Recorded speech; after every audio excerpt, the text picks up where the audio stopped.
ஸ்ரீகிருஷ்ணர் தனக்கு அளித்த ஆசனத்தில் அமர்ந்திருந்தார். பஞ்ச பாண்டவர்கள் அந்தணர்களாக ஒரு ஓரமாக நின்று கிருஷ்ணரை கண்கொட்டாமல் பார்த்து கொண்டிருந்தனர். கிருஷ்ணர் அவ்வப்போது அங்கே மாறுவேடத்தில் இருந்த அர்ஜுனனை பார்த்து கொண்டிருந்தார். அர்ஜுனனும் தனது மித்திரனது பார்வை தன் மீது விழுவதை உணர்ந்தான். அங்கே குடிலில் பாண்டவர்களின் தாய் குந்தி தேவி சிவபூஜைக்கு தயாராகி கொண்டிருந்தாள். சுயம்பர மண்டபத்தில் ஒருபுறம் மணிமகுடம் சூடிய அரசர்கள் அமர்ந்திருக்க, மறுபுறம் வேதம் ஓதும் அந்தணர்கள், அதற்கு அடுத்து மக்கள் என திரளான கூட்டம் போட்டியை பார்க்க தயாரானது. துருபத மன்னனின் மகனும் திரௌபதியின் சகோதரனுமான திருஷ்டத்யும்னன் அரங்கின் நடுவே வந்து நின்றான். அனைவரையும் வரவேற்றான். தன் தங்கையை பற்றிய பெருமைகளை அவையோருக்கு புகழ்ந்து கூறினான். அவையோர் அனைவரது கண்ணும் திரௌபதியை உற்று நோக்கியது. அவளது சகோதரன் போட்டி குறித்த விவரங்களை சபைக்கு விளக்கி கூறினான். அரங்கின் நடுவே எண்ணெய் நிரம்பிய பெரிய பாத்திரம் ஒன்று வைக்கப்பட்டுள்ளது. அதற்கு நேர் எதிரே மேற்புறம் மீன் வடிவிலான இயந்திரம் ஒன்று வைக்கப்பட்டுள்ளது.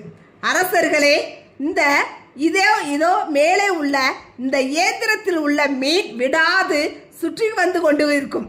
கீழே வைக்கப்பட்டுள்ள எண்ணெய் பாத்திரத்தில் அந்த மீனின் பிம்பம் தெரியும். மேலே உள்ள மீனின் கண்ணை வில்லால் எய்து சரியாக இலக்கை தூக்குகிறாரோ அவரே என் சகோதரி திரௌபதிக்கு மணவாளன் ஆவார் என்று கூறினான். பிறகு அங்கே மூடி வைக்கப்பட்டிருந்த போர்வையை விளக்கினான். அங்கே கிந்துரா என்னும் பிரம்மாண்டமான தனுசு ஒன்று வைக்கப்பட்டிருந்தது. சிவதனுசுக்கு நிகரான பலம் மற்றும் புனிதத்துவம் கொண்ட இந்த தனுசை வளைத்து நாணேற்றி இலக்கை தூக்க வேண்டும். ஒருவருக்கு ஒரு முறைதான் வாய்ப்பு வழங்கப்படும். ஒரு கணையை கொண்டு இலக்கை தாக்க முடியவில்லை எனில் அவர் போட்டியிலிருந்து வெளியேற வேண்டும் என்று கூறினான். சபையில் ஒரு நிமிடம் அமைதி நிலவியது. அனைத்து வீரர்களும் அதிர்ச்சி அடைந்தார்கள்.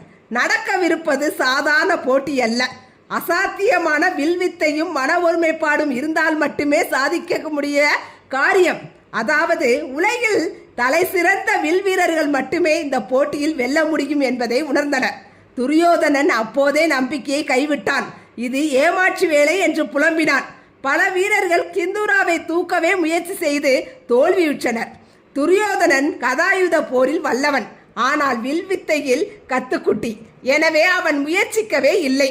அவனுக்கு பதிலாக கர்ணன் போட்டியில் கலந்து கொள்ள சபைக்கு நடுவே வந்து நின்றான். கிந்துராவை சில நிமிடங்கள் உற்று நோக்கினான். முழு பலம் கொண்டு அதை தூக்கினான். தனுசு அவன் கையோடு வந்துவிட்டது. அவையோர் ஆரவாரம் செய்தனர். மக்கள் கூச்சலிட்டார்கள். கர்ணன் கர்ணன்